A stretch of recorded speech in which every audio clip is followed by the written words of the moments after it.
In this video, I want to return to a subject that we've discussed previously, namely thrift, which is really just another way of saying savings and the implications thereof for capitalist economies.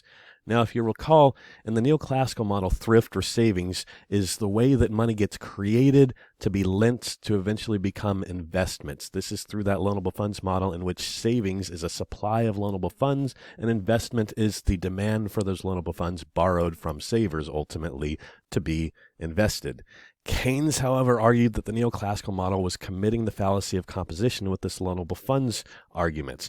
Although, Keynes argued, thriftiness may be a virtue to the individual, it's harmful to the macroeconomy.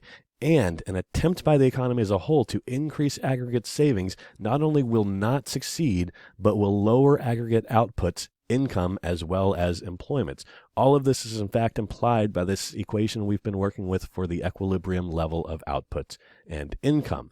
The reasoning behind this is that savings is a leakage out of the expenditure flow. And recall in Keynes, we're looking at a demand-driven economy. Keynes reversed Say's law and argued that in fact demand drives supply. So at a given level of output and income, increased savings will only mean decreased consumption spending. In the Keynesian model, there's no expectation that investment will increase to offset this leakage. Instead, increased thriftiness or savings shows up in the Keynesian model as an increased marginal propensity to save. So what we're really looking at here then with our equilibrium output and income equation is a desire to save more increases the MPS, which is in the denominator of the multiplier component of our equation. Since the multiplier is the inverse of the MPS, since the MPS is in the denominator, when the MPS rises, the multiplier gets smaller. And since the multiplier in this case is getting smaller, then we should see a decrease in equilibrium output and income, and by implication, an increase in unemployment. So let me give you a numerical example to help kind of demonstrate how this logic works. Consider an economy with no government or foreign trade, with autonomous consumption of 100, an MPC of 3/4, an intended investment of 300. These are numbers you've seen before. They should produce an equilibrium output and income of 1,600, consumption spending of 1,300, and savings of 300. Now consider the effect of an increase in thriftiness across the economy as a whole. We'll show this by decreasing the MPC from 3/4 to 1/2, or another way of looking at that is we're increasing the MPS from 1/4 to 1/2. Pause the video for a moment and see if you can calculate equilibrium output and income, consumption spending, and savings with this change in the MPC and MPS.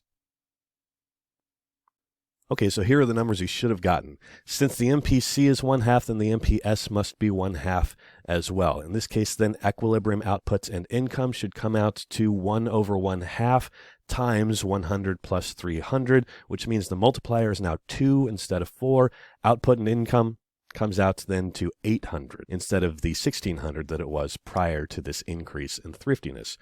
Plug these numbers into the consumption function, you get C bar plus MPCY is equal to 100 plus the MPC, which is 0.5 times the new output and income of 800. That's 100 plus 400 is equal to 500. Plug the numbers into the savings function, you get negative C bar plus MPSY is equal to negative 100 plus the MPS, which is 0.5 now, times 800, our new equilibrium output and income. That's negative 100 plus 400 comes out to 300. And that's the really interesting outcome right there. Did total money saved increase? What happened more generally? Well, as you noticed, with this increase in thriftiness, savings still comes out equal to investment of $300, but output and income, and by implication employment, are much lower. What's happened is a greater portion of income is being saved, but this means a smaller portion of income is being spent.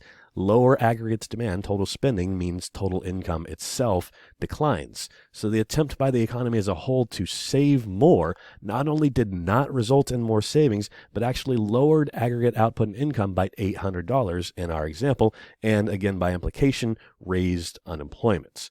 In the Keynesian model, money saved does not get channeled into investment. We've rejected the loanable funds market. Instead, what happens in this model is savings adjusts to intended investment via changes in output and income. If the spending, the investment and consumption spending in that equation, isn't there to justify producing, the output simply doesn't get produced, the income dries up, and there's less money to save. Note, All of this assumes that investment remains constant. We kept that investment number at $300 throughout this example. In reality, of course, that's unlikely. But ask yourself, in a period in which people are trying to save more, do you expect businesses to be increasing their investments or decreasing them? If you thought about that for a moment, you probably came to the intuitive conclusion that when people are trying to save more, what they're doing is they're spending less, which means businesses' sales are declining. And in a scenario like that, businesses are probably more likely to be investing less, which means that $300 intended investment number is probably going to decline. We held it constant in that example because it makes the calculations easier to deal with, but in reality, investments likely declining would actually make this whole scenario even worse.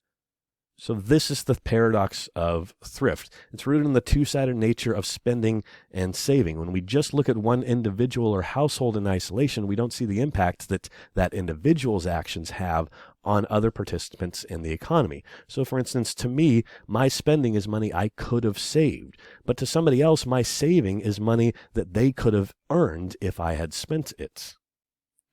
The implications might be counterintuitive. We're accustomed to thinking that if we want more in the future, we have to abstain today. Neoclassical theory reinforces this belief, arguing that higher savings facilitates higher investment through the loanable funds market. But if Keynes is right, if capitalism is a demand-driven system, then saving more money today will mean layoffs tomorrow, suggesting that to increase output, income, and employment, we need more spending and less saving today. That spending will create the growth that will allow for higher savings tomorrow.